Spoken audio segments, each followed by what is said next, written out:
বাবা, আমি এখন 12-এ উঠে গেছি। আমি সেটা জানি শালু মা। আমি ভাবলাম তুমি বোধহয় ভুলেই গেছো। এমনিতেই তো তুমি আজকাল বাড়িতে থাকো না। আমি কোচিং ক্লাস জয়েন করতে চাই। আচ্ছা, এই ব্যাপার। আরে মনোহর শর্মা আমার বন্ধু, শহরের সব থেকে বড় ধনী ব্যক্তি। ওর আন্ডারে নাতাশা কোচিং সেন্টারও চলে। আমি ওখানে তোমার ব্যাপারে কথা বলছি। শালুর বাবা নাতাশা কোচিং সেন্টারে যান। রাত 10টা বেজে যায়, কিন্তু শালুর বাবা বাড়িতে ফেরে না। তোর বাবা এখনো এলো না, একবার ফোন করে দেখ না। শালু বাবাকে ফোন করলো, বাবা ফোন তুলছে না। শালু আর শালুর মা নাতাশা কোচিং সেন্টারে যান। তারপর দেখতে পান ক্লাসরুমে শালুর বাবার বডি সিলিং ফ্যান থেকে ঝুলছে। শালু ভয়ে চেঁচিয়ে উঠল, শালুর বাবাকে কে মারল? নাতাশা কোচিং সেন্টারের আসল রহস্য কি? আসুন দেখা যাক গল্প ভুতুড়ে কোচিং সেন্টার। রমেশের পরিবার উত্তরপ্রদেশের বরেলি জেলাতে বাস করত। রমেশ এক প্রাইভেট স্কুলে শিক্ষকতা করত। বাবা, আজ যখন কাজ থেকে ফিরবে মোমো নিয়ে এসো আমার জন্য। ঠিক আছে মা। রমেশ ডিউটি থেকে ফিরে আসে। তখন ওর মুখটা একেবারে শুকনো লাগছিল। কি হয়েছে? এত শুকনো দেখাচ্ছে কেন? স্কুল বন্ধ হচ্ছে, আমার চাকরিটাও চলে গেছে। বাবা, তুমি একটা কোচিং সেন্টার খোলো। তুমি ম্যাথস পড়াতে পারো, আর কোচিং সেন্টার থেকে ভালো ইনকাম হবে। আমার কোচিং এর টিচারদের দেখো, মাসে মাসে লক্ষ লক্ষ টাকা ইনকাম করেন। রমেশ একটা জমি কিনে ওখানে একটা কোচিং সেন্টার ওপেন করেন, আর তার নাম রাখেন নাতাশা কোচিং সেন্টার। রমেশ খুব পরিশ্রম আর অধ্যাবসায় দিয়ে নিজের ছাত্রদের পড়াতেন। এই জন্য কিছুদিনের মধ্যেই ওনার কোচিং সেন্টার খুব ভালো চলতে শুরু করলো। শহরের সব থেকে বড় বিজনেসম্যান মনোহর শর্মার নাতাশা কোচিং সেন্টারে নজর পড়ে যায়। যদি এই কোচিং সেন্টার আমার হতো তাহলে ভালো প্রফিট হবে। একদিন মনোহর রমেশের বাড়িতে যান। নাতাশা কোচিং সেন্টারের মালিক তুমি? হ্যাঁ মহাশয়, বলুন। আমার নাম মনোহর শর্মা। আমার নাম নিশ্চয় শুনে থাকবেন।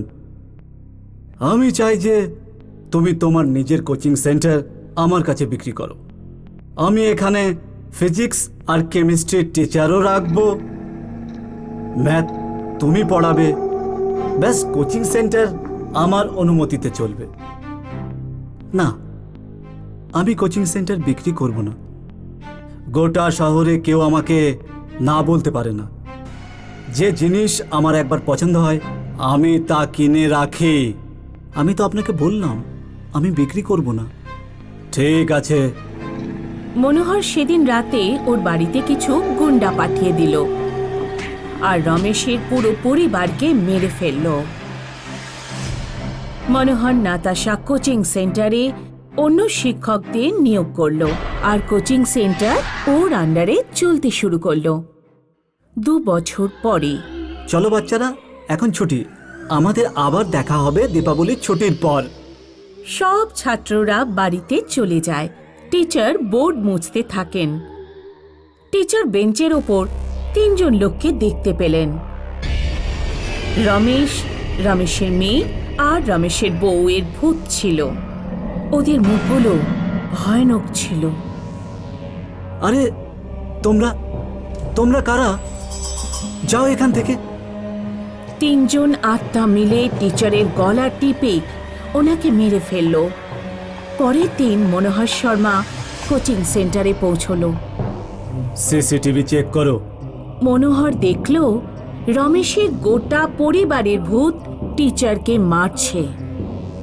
আরে এ কি? এ তো ওই 3 জন।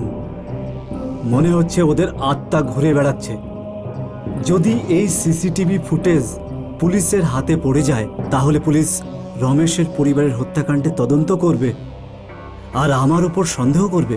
এই জন্য থানায় গিয়ে কোনো লাভ নেই। মনোহর ঘাবড়ে গেল ও তাড়াতাড়ি নিজের বাড়িতে গিয়ে পুরো বাড়িতে বডিগার্ড সুরক্ষার জন্য রেখে দিল আর এক তান্ত্রিককে ডেকে পুজো অর্চনা করলো। ওই 3 আত্মা আমার কাছে আসবে না তো তান্ত্রিক বাবা? না, তুমি নিশ্চিন্ত হয়ে বাড়িতে যাও। মনোহর রাত্রে নিজের বিছানায় ঘুমাচ্ছিল। হঠাৎই ওর চোখ খুলে গেল। রমেশের পরিবার ভয়ঙ্কর এক স্বপ্নে ওর সামনে এলো। আমার ভুল হয়ে গেছে, আমাকে ক্ষমা করে দাও। আমাদের হাসি খুশি পরিবার তুই নিজের লোভে পড়ে সর্বনাশ করে দিয়েছিস। মনোহর নিজের ঘর থেকে বাইরে বেরিয়ে গেল আর নিজের গাড়ি স্টার্ট করে ওই গাড়ি করে তান্ত্রিক বাবার বাড়ির পথে রওনা হলো। ওই 3 আত্মা ওই গাড়িতে চেপে বসে। এবার তুই আমার হাত থেকে বেঁচে কোথাও যেতে পারবি না। মনোহর ভয় পেয়ে গাড়ি সামলাতে পারল না আর ওর গাড়িটা একটা বড় গর্তের মধ্যে পড়ে গেল। মনোহর মারা গেল। আজ পর্যন্ত নাতাশা কোচিং সেন্টারে রমেশের আত্মা ঘুরে বেড়ায় আর মানুষ ওখানে যেতে ভয় পায়।